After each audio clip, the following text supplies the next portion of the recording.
So you do something you hate intensely for your wife and kid. Yes. Okay. Let me ask you this.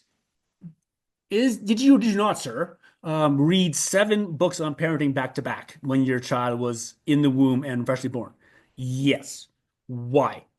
None of which I retained, by the way. None of it stuck. I read the books, didn't learn shit, but Your um, intentions were there. That's what mattered. totally. But I couldn't retain anything anyway. I was so functioning in my limbic system. I had no memory anyway. But so why? Because I want to know how to be a dad. Why? I don't know. What do you mean why? Right? Well, okay, let me ask you this. Um, does does a shitty dad carries a shitty dad? No. Yeah, no. That's why we call him a shitty dad. He doesn't care. So you care about being a good dad. You want to be a good dad? I do. So you're not a shitty dad, are you? Guess not. What's that make you? Hmm. What does that make you? Good dad? Yeah. Yeah, good dad. Because you're trying to be a good dad. That's the secret. Stupid. You're trying to be a good dad. That means by definition, you're a good dad. Because if you weren't trying, you were a shitty dad and carry shitty, right? Okay. So I'm still standing like I haven't gone to the unit yet. And it's cycling through the door, right? No idea how it's being. I know that the guy I'm replacing was quite angry with me, rightfully so. Um, inmates are kicking because the count hasn't happened and they're still locked up and they shouldn't be. Like it's chaos, bad. And I'm stuck on the door, short circuit, right? And then it goes, okay. Well, let me ask you, Taylor, do you do you try to be a bad human being? No, I don't try. No, no. No, I agree, you don't. Do you try to be a good human being? I do. You try to be a good man? I do. And if you don't make it, like if you do a bad thing, how do you feel about that? Pretty bad. Okay. So do bad people care if they do bad things? No. And you do? Yes. And you try to do good things? Yes. So if you try to do good things, what's that make you, dipshit? Oh. Oh, I see what you did there. And that was the start. That was the start where I realized because I try to be a good man, I am a good man.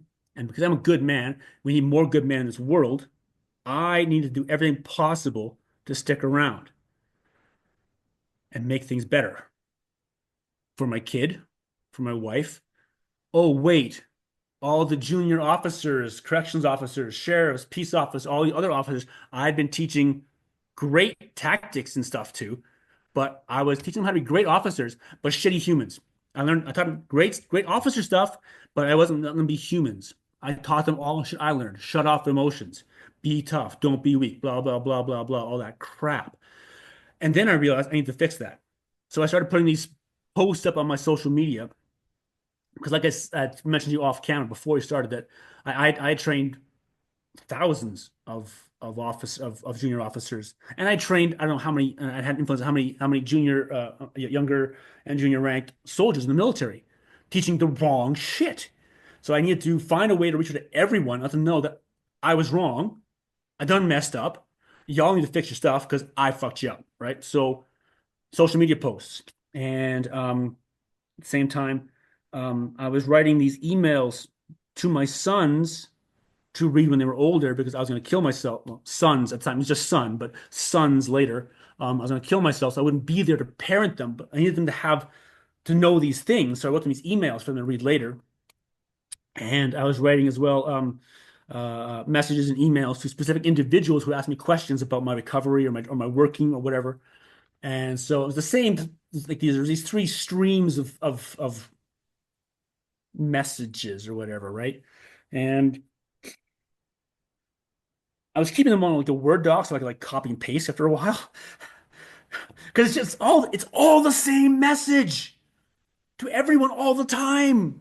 Because it's all the same wrongs. It's all the same questions. It's all the same problems. It's all, and here's the thing, it's all bullshit, Heather. It's all lies. It's all based on lies. Anyway, that's where the book came from. These things all kind of jibed, and my wife pointed out that that's a book. Write a book. I told her to write a book for a long time. I'm a gifted writer, as it turns out. Very, very gifted. I will attest to that. You are very gifted. And there's a purpose, there's a passion, and it's a gift for sure. Yeah, and if we don't use our gifts, they become curses. So I started using my gift, and and you can take your curse, whatever it may be. You can take your curse, and you can make it a gift. That's right. It's You all how shift you. that energy. There's a reason it's there because you know it So more than anyone else. You know the lessons. so that's where the book came from. I took these things and I smashed them together. That's why they're written like these essays, right? Like the first one where we open like chapter, whatever. It's like that's like about a page and a half chapter, right? But whatever. That was a social media post. And if you look at it, obviously, right? And Hmm. we jump right into it, right into an anxiety attack because that's what was happening at that moment. And I needed to reach out to everyone, let them know that everything we've been taught about mental illness and mental health recovery and everything was a lie. So that's where the posts came from. And then the messages came from more specific individuals. And then that was all part of my recovery as well.